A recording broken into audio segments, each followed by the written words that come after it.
প্রত্যেক নারী তার গর্ভে একেবারে একটিমাত্র সন্তান ধারণ করবেন, এটা একটি স্বাভাবিক ঘটনা। কিন্তু যখন 2 বা ততোধিক সন্তান ধারণ করেন তখনই তাদের যমজ বলা হয়ে থাকে। এটি বিধাতার সৃষ্ট একটি প্রাকৃতিক ঘটনা। হ্যালো এভরিওয়ান, আসসালামু আলাইকুম। সবাই কেমন আছেন? আশা করছি ভালোই আছেন। আবারও চলে এসেছি আপনাদের মাঝে নতুন একটি ভিডিও নিয়ে। আমার আজকের ব্লগে আপনাদের সবাইকে স্বাগতম জানাচ্ছি।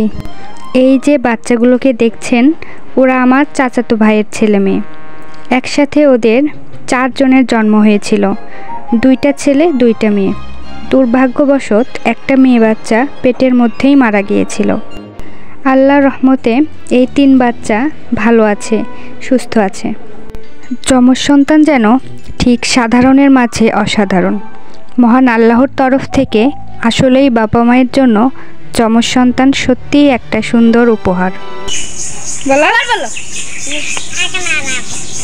এখন আর আপ বলবে।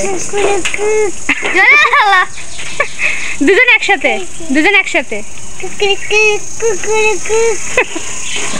তোমরা কি মুরগি, হাঁস না মুরগি?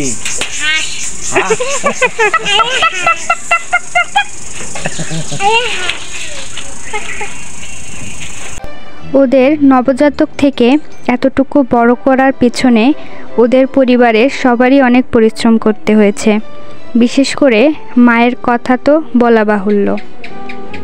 যাই হোক, ওদের জন্য সবাই মন থেকে দোয়া করবেন, ওরা যেন বড় হয়ে ওদের মা বাবার স্বপ্ন পূরণ করতে সক্ষম হয়। আজকের ভিডিও এই পর্যন্তই। সবাই ভালো থাকবেন, সুস্থ থাকবেন। আল্লাহ হাফেজ।